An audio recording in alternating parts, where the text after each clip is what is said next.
ce qu'on aurait dû gérer vers nos 50, 60 ans peut-être, en suivant un parcours traditionnel, successful mais traditionnel, sans prendre trop de risques, bah, on va être obligé de l'apprendre maintenant dans les 2-3 prochaines années.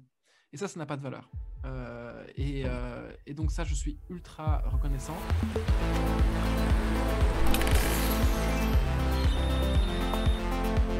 Du coup, le meilleur investisseur de l'année, j'avais envie de faire un petit clin d'œil, une petite blague, et dire que c'était moi. Fondamentalement, les meilleurs investisseurs de l'année, c'est les gens comme toi, comme moi, qui sont rentrés dans la crypto il y a quelques années, qui ont pris des risques. Ça a payé ces risques-là. Et ça, c'est très, très, très, très, très cool. Et je pense qu'on a appris énormément en un an. C'est incroyable la learning curve que j'ai eue De ouf. personnellement. C'est pas genre j'ai appris les chiffres, j'ai appris un chart, parce que la vérité c'est que je sais toujours pas lire un chart, je sais toujours pas voir un graphique, je sais toujours pas le lire. Par contre, à analyser un projet, discuter avec des gens, aller à l'information le plus vite possible, trouver la meilleure source d'information, comment me faire des amis sur Internet encore mieux qu'avant. Vraiment, il y a des choses que j'ai appris que en fait j'aurais pas pu m'imaginer que c'était des choses que j'allais apprendre en allant full-time dans la crypto. 100% d'accord avec toi. Et je rajouterais même une dernière brique, et je pense qu'elle va devenir de plus en plus importante en 2022-2023. C'est en fait l'apprentissage de la gestion patrimoniale. C'était un non-sujet pour moi il y a 2 ans.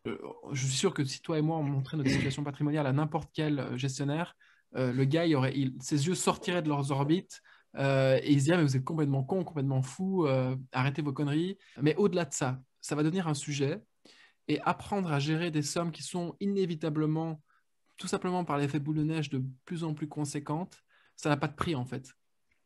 Et, ce qu'on aurait dû gérer vers nos 50, 60 ans peut-être, en suivant un parcours traditionnel, successful mais traditionnel, sans prendre trop de risques, bah, on va être obligé de l'apprendre maintenant dans les 2-3 prochaines années. Et ça n'a pas de valeur. Et donc ça, je suis ultra reconnaissant. Et au-delà du clin d'œil que je voulais faire sur notre situation à nous et aux auditeurs, j'avais envie de parler de Bezos et Musk qui ont quand même unloadé tout leur stock, enfin une grosse partie de leur stock en masse. Ils ont tous les deux vendu pour 10 milliards de dollars chacun au cours des derniers mois. Ils veulent réinvestir le cash quelque part ou avoir de cash à disposition pour acheter des assets moins chers. Intéressant de voir ce qui va se passer dans les prochains mois. Et peut-être que juste avant, sur le clin d'œil, on a fait les malins ou j'ai fait le malin et qu'on va se prendre une énorme gifle. Ça finira par arriver. Mais en tout cas, ces gens-là ont l'air de prévoir quelque chose que je ne comprends pas. Il faut savoir aussi que du coup, les CEO des plus grandes boîtes ont offloadé 69 milliards de dollars en 2021. Donc c'est quand même pas rien.